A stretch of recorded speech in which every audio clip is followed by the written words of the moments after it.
जनवरी आने को है, हम उलझे हुए हैं इनकम टैक्स के हिसाब किताब में। लेकिन आपको कुछ नहीं करना है, बस आपको बने रहना है हमारे इस वीडियो के साथ और उसके बाद आपको यहाँ से एक एक्सेल की यूटिलिटी डाउनलोड करके उसमें अपनी सामान्य जानकारियाँ जमा करके अपने डीडीओ को जमा करवा देना है। साथियों, नमस्कार। वित्त वर्ष 2025-26 समाप्त होने वाला है और हम सभी के साथ एक समस्या सामान्य रूप से आती ही है कि हम इनकम टैक्स का हिसाब किताब किस प्रकार करें। परंतु यहाँ पर मैंने मध्य प्रदेश के सार्वजनिक क्षेत्रों के कर्मचारी और राज्य कर्मचारियों को ध्यान में रखकर एक एक्सेल की यूटिलिटी फॉर्म बनाया है। इसमें आप सामान्य जानकारियां जैसे कि अपनी वेतन संबंधित जानकारियां और व्यक्तिगत जानकारियां लिखकर पूरी आयकर गणना कर सकते हैं। तो साथियों, हमारे साथ बने रहिए इस वीडियो के अंत तक और हम समझते हैं नवीन कर प्रणाली को और इस यूटिलिटी में आपको किस प्रकार से काम करना है उसे।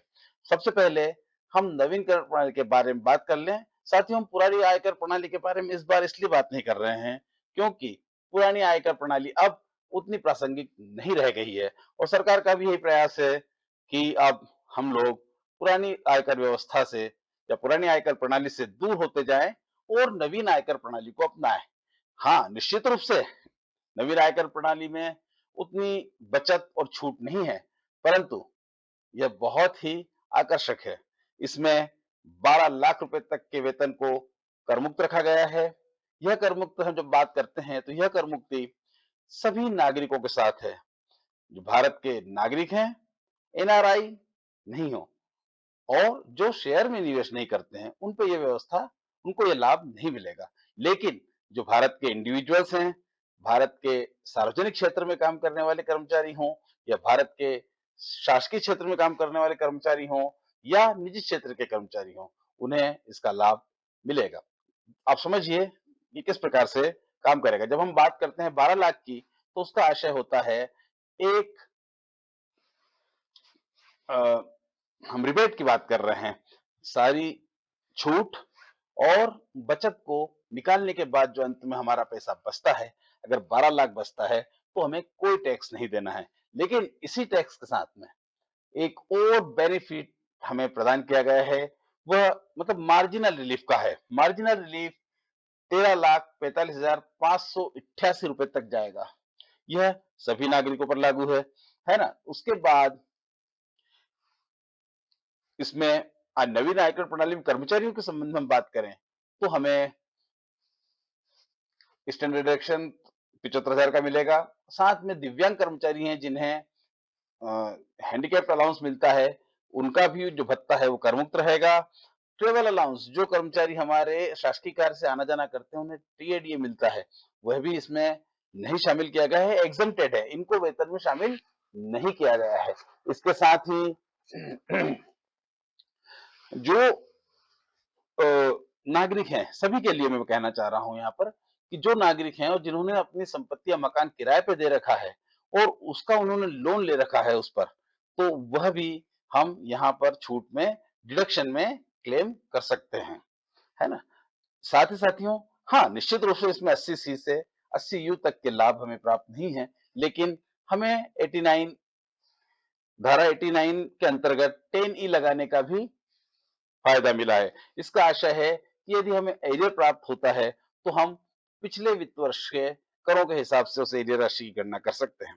साथियों, ये नहीं, आप समझ लीजिए कि इसमें और भी डिडक्शन दिए गए हैं। जैसे कि कोई कर्मचारी सेवानिवृत्त होता है तो उसे जो लीव इनकैशमेंट होती है, जो लीव नगद भुगतान होता है छुट्टियों का, वह उसके साथ आपका जो उनका जीपीएफ होता है वह और जो हमारा ग्रेजुएटी होती है वह भी कर मुक्त रखा गया है।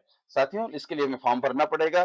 कर्मचारियों को जो सेवानिवृत्त हो चुके हैं उन्हें फॉर्म भरना पड़ेगा और साथ ही परिवार पेंशन में एक ब्रैकेट दिया गया है 25,000 रुपए का, परंतु 25,000 रुपए तक की परिवार पेंशन भी उसके आश्रितों को, जो दिवंगत हमारा कर्मचारी है उसके आश्रितों को जिनको 25,000 की पेंशन मिल रही है परिवार, वह भी इससे बाहर रखी गई है। नई आयकर प्रणाली में आपको जो हमारा अग्निवीर का कॉर्पस है, जो अग्निवीर हमारे सेवानिवृत्त हो जाते हैं और उनको पूरा इकट्ठा पैसा मिलता है, वह भी कर मुक्त रखा गया है। इस प्रकार से नई आयकर प्रणाली को भी सरकार ने बहुत ही आकर्षक बनाने का प्रयास किया है। साथियों, अब हम बात कर लेते हैं कि यह यूटिलिटी जो हमारी आपके सामने आपको स्क्रीन पे दिख रही है, ये किस प्रकार काम करेगी। तो साथियों, सबसे पहले मैंने यहाँ पर जो एक्सेल यूटिलिटी बनाई है, उसमें 3 शीट हमने दी है। सैलरी की, इस प्रकार से डिडक्शन की और एक टैक्स कैलकुलेटर की, है ना? तो हमें सबसे पहले एंट्री करना है। देखिए, टैक्स कैलकुलेटर जो है वो बिल्कुल आपको नहीं छेड़ना है, यहाँ पे आप कोई काम नहीं करेंगे। सीधे-सीधे हम सैलरी और डिडक्शन में एंट्री करेंगे और टैक्स कैलकुलेटर अपने आप तैयार हो जाएगा और आप उसका प्रिंट आउट निकलवा कर अपने डीडीओ को उपलब्ध करा सकते हैं। और इस प्रकार से आपको हाथ से लिखने की और जो झिकझिक होती है बचत की, किस प्रकार से हमको भुगतान करना है, क्या करना है, इससे भी हम बच जाएँगे। तो साथियों देखिए, नई आयकर प्रणाली में हमको क्या करना है, हमने जो सैलरी की जो शीट है हमारी, उसमें हम अपना नाम लिखेंगे, हमारा पदनाम लिखेंगे, हमारा जो विभागीय यूनिक कोड है वो लिखेंगे, हमारा खाता क्रमांक लिखेंगे, हमारा एड्रेस लिख देंगे। इसके साथ ही हम पैन क्रमांक लिखेंगे, आधार क्रमांक लिखेंगे, अपना एम्प्लॉयी कोड जो आईएफएमआईएस का होता है वह लिखेंगे, आईएफएससी कोड बैंक खाते का जिसमें कि हमारा खाता है, उसका आईएफएससी कोड और हमारी जन्म तिथि लिखेंगे।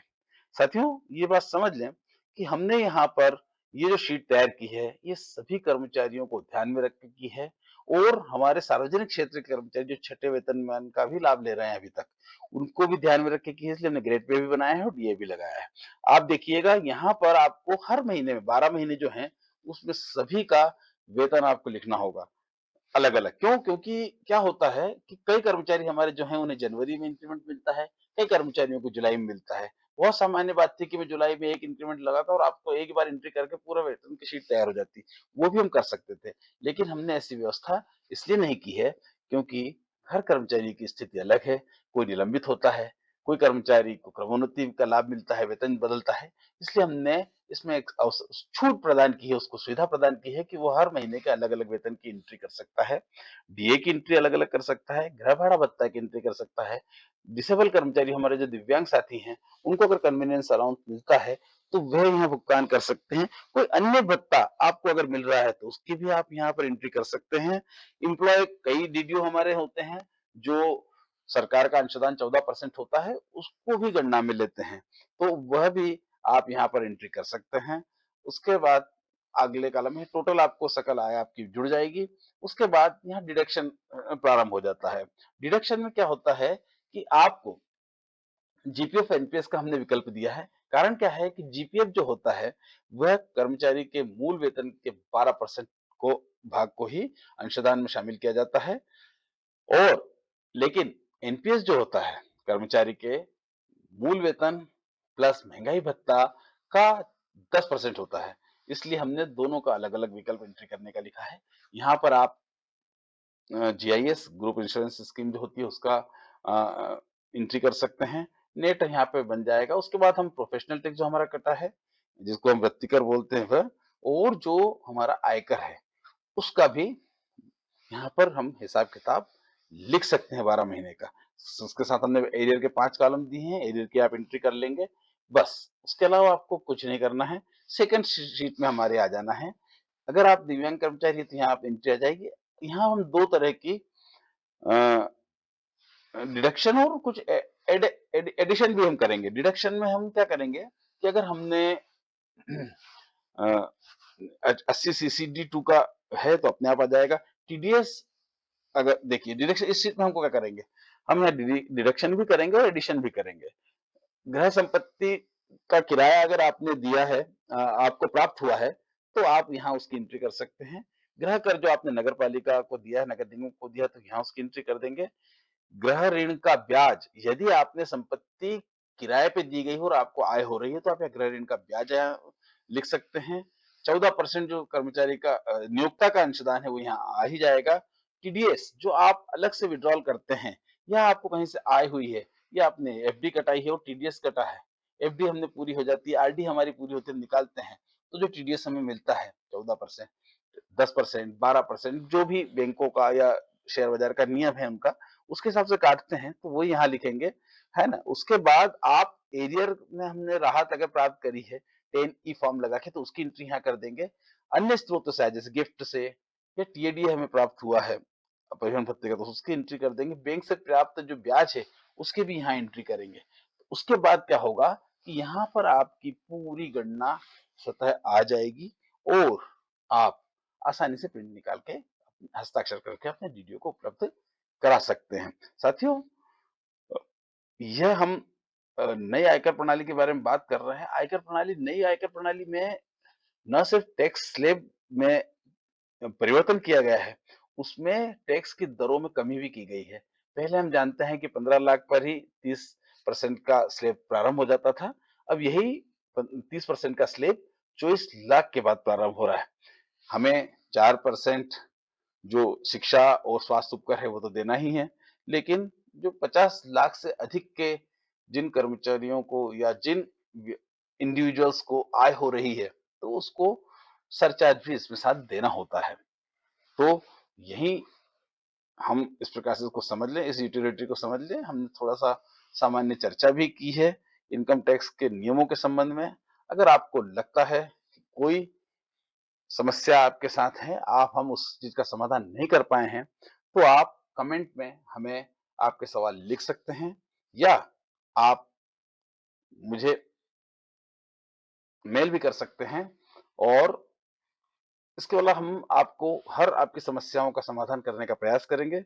और यहाँ पे जो इनकम टैक्स यूटिलिटी में आपको समस्या आ रही हो, उसके संबंध में भी आपको कोई सवाल हो, तो आप कमेंट बॉक्स में लिख सकते हैं। आप प्रयास रहेगा हमारा कि आपकी हर जिज्ञासा का और समस्या का हम समाधान करें। धन्यवाद साथियों, वीडियो को देखने के लिए। अगर आपको वीडियो पसंद आया हो, तो लाइक करें, अपने दोस्तों के साथ शेयर करें और हमारे इस चैनल को सब्सक्राइब करें। ध्यान रहे बेल आइकन दबाना ना भूलें ताकि आपको आने वाले वीडियोस की नोटिफिकेशन हमें मिलती रहे। धन्यवाद।